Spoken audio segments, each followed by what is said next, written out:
Burma के जंगलों में दो बुद्धिस्ट साधुओं के साथ बर्मा से भारत आ रहे थे।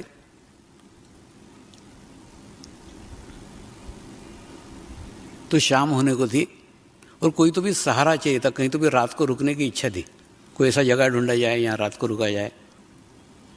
तो दूर एक पहाड़ी के ऊपर खूब अच्छा एनर्जी महसूस हुआ, खूब अच्छा वाइब्रेशंस महसूस हुआ। वहाँ पे ना एक पद्धति अवलंब करते हैं, कोई साधु एक आधे गुफा के अंदर बैठे रहेगा और वो एक पत्थर को लेगा और पत्थर को छेनी मार मार के मतलब दिन में केवल एक ही छेनी मारेगा और सालों के अंदर वो एक बुद्ध के प्रतिमा का निर्माण करता है। ये उनकी ध्यान की पद्धति है।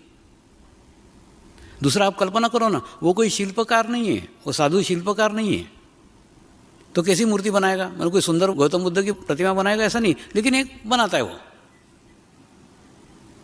और ऐसी प्रतिमा बनाना उसके जीवन का उद्देश्य रहता है और बनाते बनाते बनाते बनाते उस शून्य की स्थिति में पहुंच जाता है और बाद में वो देहत्याग भी कर देता है, लेकिन वो प्रतिमा वहीं रहती है। तो उस प्रतिमा में इतने वाइब्रेशंस रहते हैं, इतना चैतन्य रहता है, इतनी ऊर्जा रहती है कि वो मीलों दूर से पता चलती है। ऐसी कई मूर्तियां कई बर्मा के जंगलों के गुफाओं में पड़ी हुई है।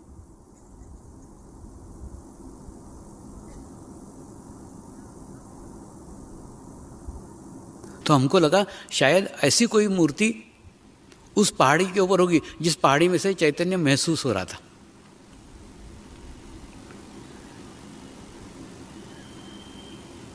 तो हम धीरे धीरे धीरे धीरे धीरे धीरे उस पहाड़ी में पहुंचे। जैसे आप लोग मोमबत्ती जलाते ना, वैसे एक जड़ी बूटी आती है, उसको अगर जलाए तो बिल्कुल मोमबत्ती जैसी ही जलती है। वो जड़ी बूटियां लेकर के वो गुफाओं में गए, अंदर अलाव जलाया और जैसे जैसे रात निकाली।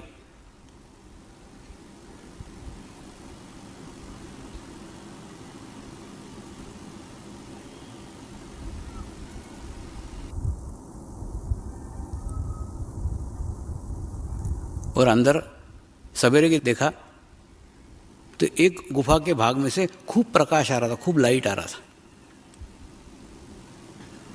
उस लाइट में एक प्रकार का आकर्षण था।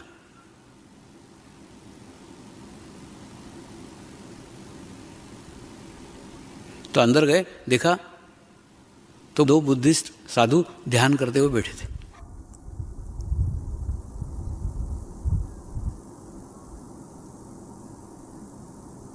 मैंने ये दोनों बुद्धिस्ट साधुओं को कहा, मैं यहीं पे रहना चाहता हूँ, आप लोग जाना चाहें जाइए। तो वो नहीं रुके, वो चले गए, लेकिन मैं वहीं रुका रहा। कुछ दिन ध्यान करते करते करते करते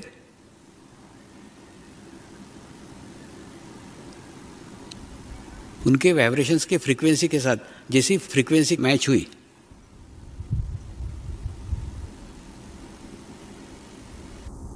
तो संवाद हुआ। उन्होंने कहा 500 किलोमीटर तक मेरा हो रहा है, मेरा हवा मंडल है,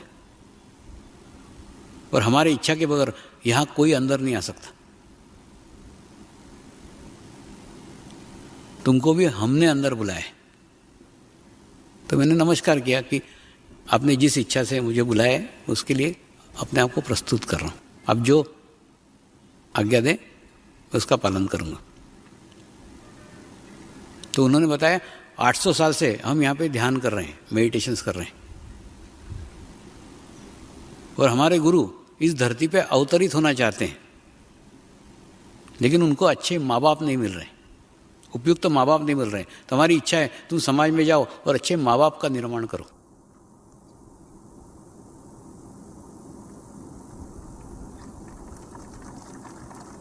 अच्छे माँ बाप का निर्माण करो ताकि हमारे गुरु इस धरती पे अवतरित हो सके।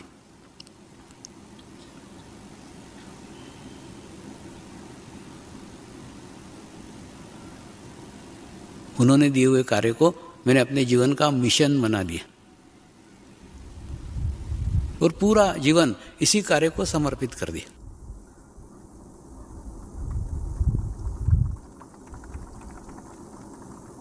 और इस मिशन में कुछ अंशों तक सफल भी रहा हूं।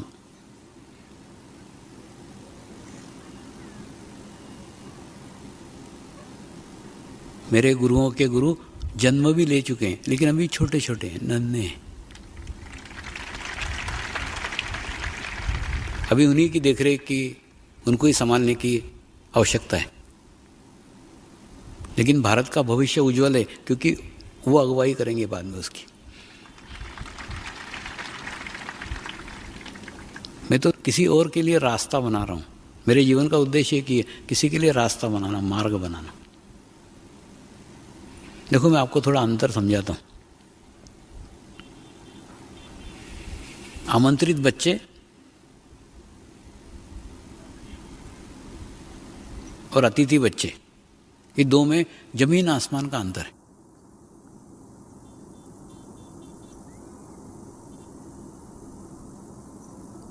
अतिथि बच्चे से मेरा आशय, उस बच्चे से माँ भी नहीं चाहती बच्चा होना, पिता भी नहीं चाहता बच्चा होना, सिर्फ दोनों का शारीरिक संबंध आ गया, इसलिए बच्चा आ गया। अब आ गया तो होने दिया।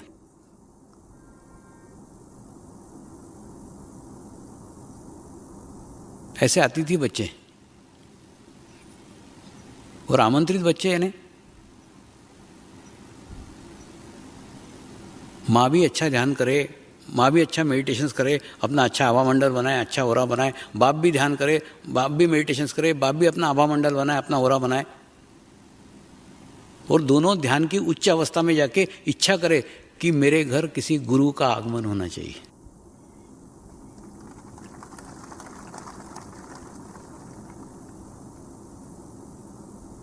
यानी इनका संबंध गुरु के आगमन के लिए हो, शारीरिक सुख के लिए नहीं। ये मिशन बहुत बड़ा है, इसमें सालों लगेंगे और सालों बाद उसके रिजल्ट दिखेंगे। जैसे होता है कि नारियल के झाड़ को बोलते बाप लगाता है तो लड़का फल खाता है, वैसा प्रकार है वो। क्या होता है, हम अच्छे किस्म के वृक्ष तो चाहते हैं, तो अच्छे किस्म के बीज लगाओ ना।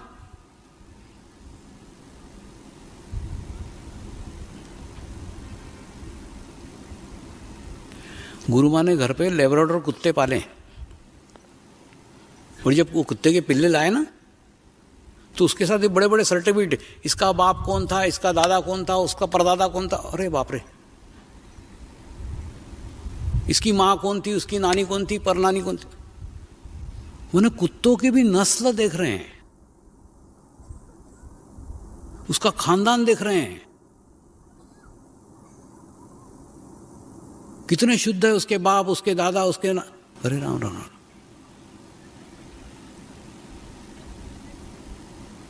माने कुत्ता खरीदते समय भी इतना विचार कि उसकी 4 नस्लें देख रहे हैं।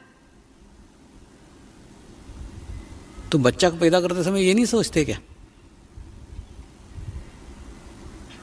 कि अच्छी आत्मा आनी चाहिए।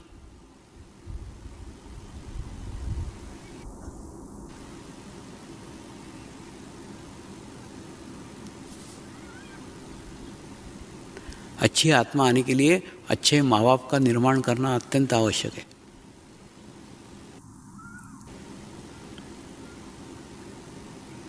कितना बड़ा मिशन है सोचो।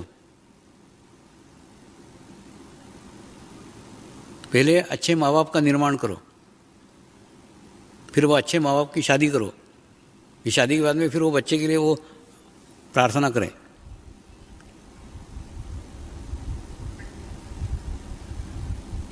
शादी पे से याद आया, जैसे ज्योतिषी लोग कुंडली मिलाते कि नहीं,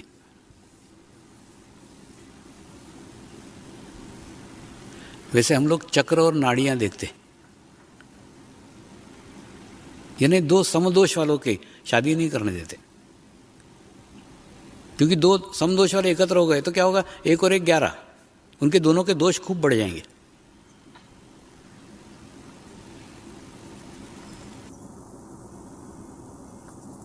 एक स्कूल के टीचर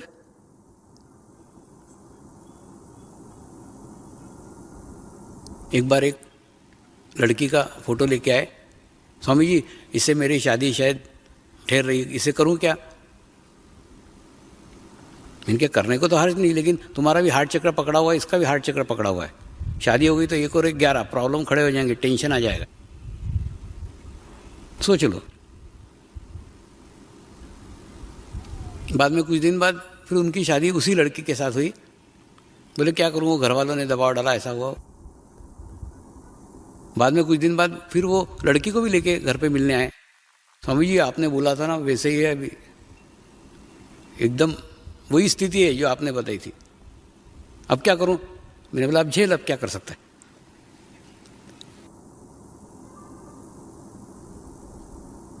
वो दिल्ली की थी, वो उनके साथ छोटे गांव में रहने को तैयार नहीं थी। बाद में वो उनको छोड़ के चली गई, मैं जा रही हूँ दिल्ली, तो तेरी बदली करा ली दिल्ली, जब आएगा तब आएगा, मैं वहीं रहूँगी, यहाँ नहीं रहती। वो उसको बेचारे को टेंशन में रख के गई।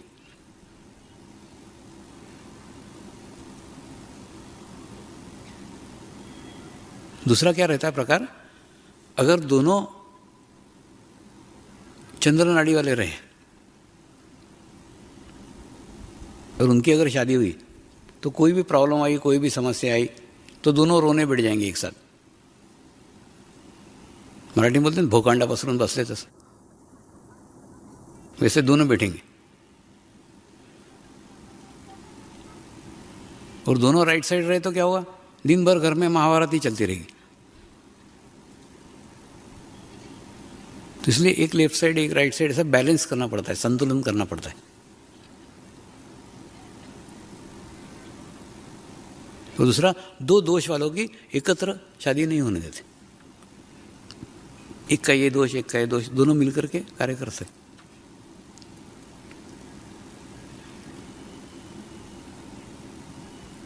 तो गुरुओं का मिशन था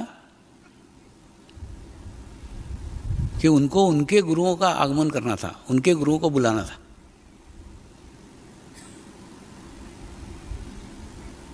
इसीलिए उन्होंने एक गृहस्थ का चुनाव किया कि इसके द्वारा आम मनुष्य तक, आम आदमी तक ध्यान की पद्धति पहुंचाई जाए और समाज में ऐसे ध्यान योगी माँ बाप निर्माण किए जाएं जिनके माध्यमों से उनके गुरु इस धरती पे अवतरित हो सके। बाद में ये घटना मैंने एक बुद्धिस्ट साधु को बताई, तो उसने कोई बुद्ध ग्रंथ खोल करके मुझे बताया, ये कैवल्य कुंभक योगी थे जिसके दर्शन तुमको हुए। इसका पुस्तकों में लेख है, वर्णन है, लेकिन देखा किसी ने नहीं। उनको कैवल्य कुंभक योगी बोलते हैं।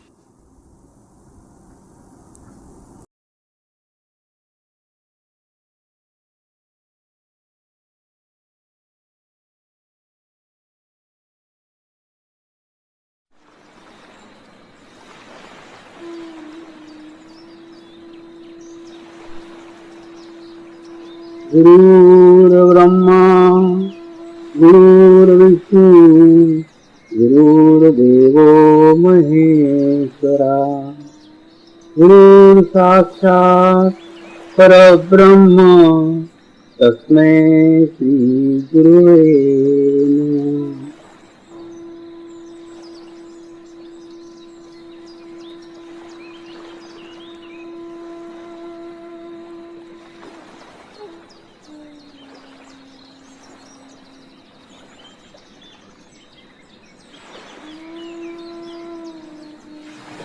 मेरे साथ ध्यान की शुरुआत करेंगे।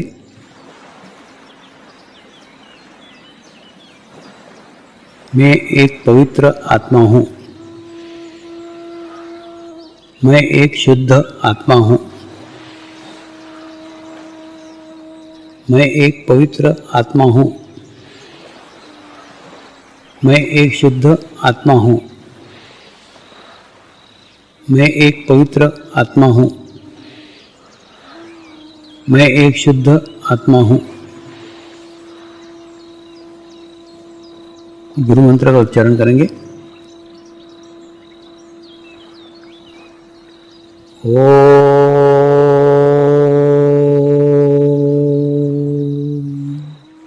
श्री शिवकृपानंद स्वामी नमो नमः। ओम श्री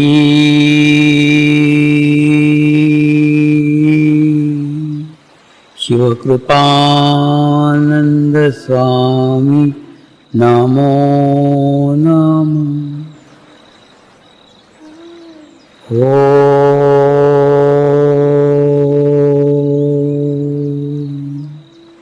श्री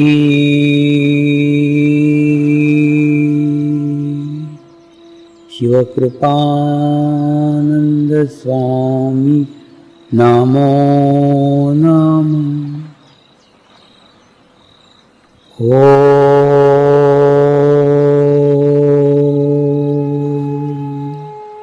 श्री शिवकृपानंद स्वामी नमो नमः। ओम श्री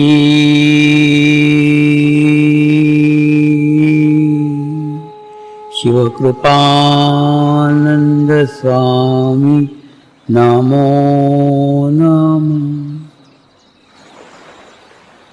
ओम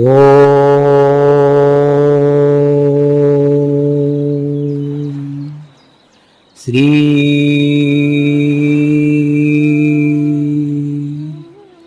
शिवकृपानंद स्वामी नमो नमः।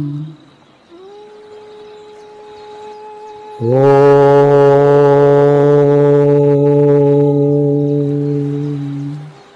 श्री शिवकृपानंद स्वामी नमो नमः। ओम श्री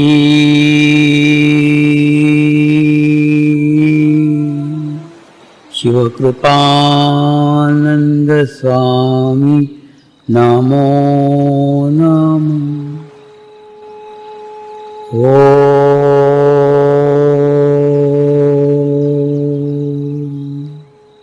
श्री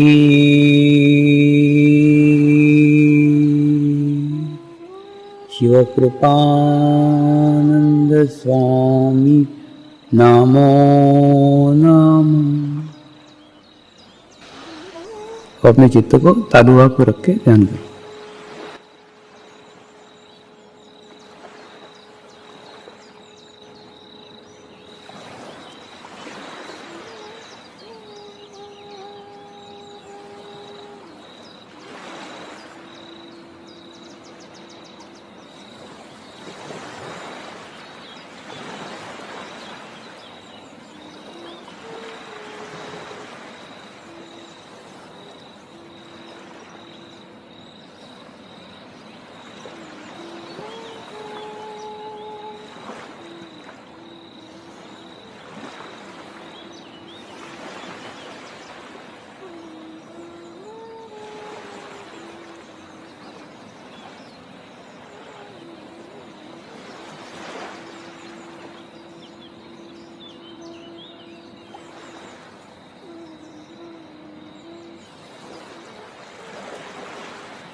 प्रार्थना करेंगे, हे परमात्मा, हम सभी पवित्र आत्माएं आपको हृदय से प्रार्थना करते हैं कि सारे विश्व में शांति हो, सारे विश्व के आत्माओं की आध्यात्मिक उन्नति हो एवं सर्वांगीण उन्नति हो। यही हम सब आत्माओं की शुद्ध इच्छा है। नमस्कार करेंगे।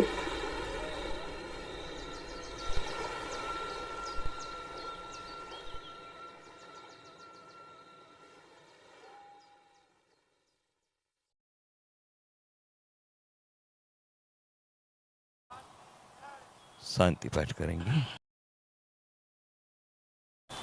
ओम द्युः शांति अंतरिक्षगम शांति पृथ्वी शांति रापः शांति रौषधयः शांति वनस्पतयः शांति विश्वे देवाः शांति ब्रह्म शांति सर्वगं शांति शांतिरेव शांति श्यामा शांतिरेधि। ओम शांति शांति शांति सर्वारिष्ट सुशांतिर्भवतु।